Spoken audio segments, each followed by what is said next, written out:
Hindi ko pa nadidil to. Dapat kumain natin. Yung cardio yung inuman ako. Kasi yung mga big bike nga. Kailangan mo talaga cardio. Kasi naka-big bike ka, naka-cardio. Oo. Sige boss, mauna na ako. Thank you, thank you.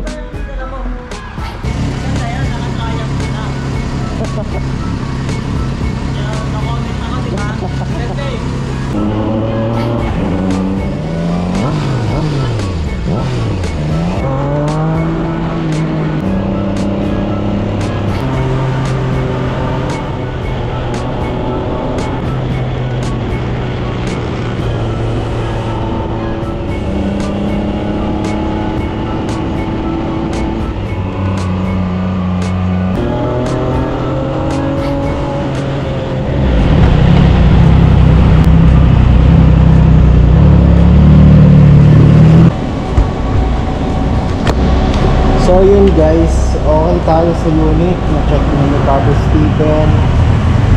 One last thing by tomorrow guys. Hopefully okay yung deal natin. Kukunin na natin yung unit. Then yeah, welcome to the Triumph world.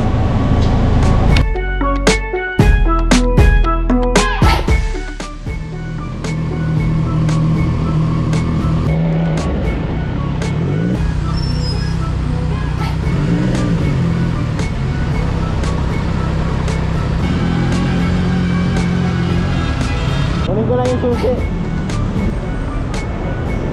Ha? Diyan na siya? Wala pa, magpapawashing muna ako. Yeah.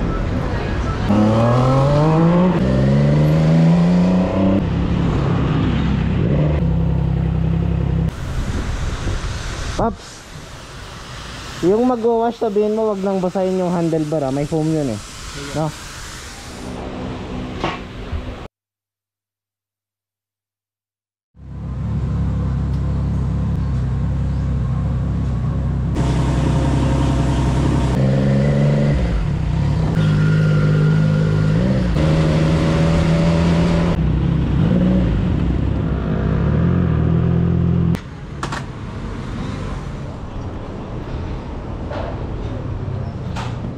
Kamusta, Papi?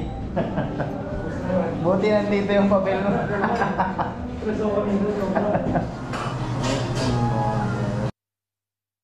Steering damper, ako na yan. Kapag may ride kayo, Yung gas ko na yon. Aerox lang. Aerox sale. Okay bro. Right. Ayos. Dami. May pera na to eh. Walang may lalagay na dito. Wala?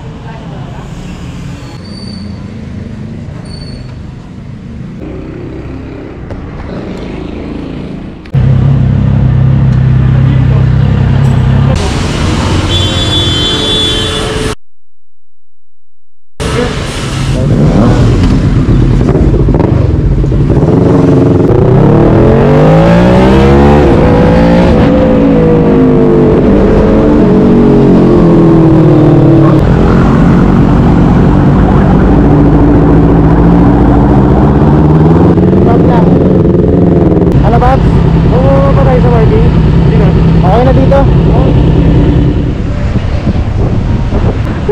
What na yung bigla? Thank you, thank you. Butik na yan. Thank you. Good deal, good deal. Thank you, thank you.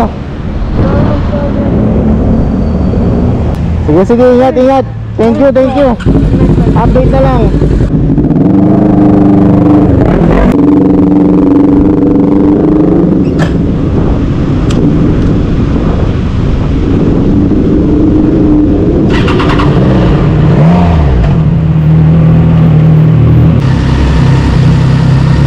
So yun guys, nakuha na natin si Trident 660.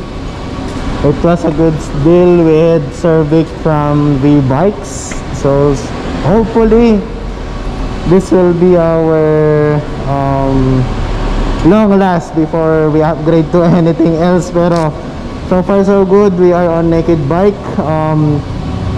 Sa performance naman, no issue tayo guys. Malakas si Trident 660. It is a 3-cylinder bike. performance, 2 modes, rain and road mode, quick shifter loaded. May guard na din tayo sa underbelly, may handles na din tayo para sa backride. We have a Zenlo MDL, we have a loud horn, handlebar side mirror, we have a mount for the phone. Wala tayong issue, wala tayong problema sa motor na to. Check by Railworks. So hopefully everything is good with this swap, which is a good thing. Yun lang guys, thank you and welcome to the Triumph world.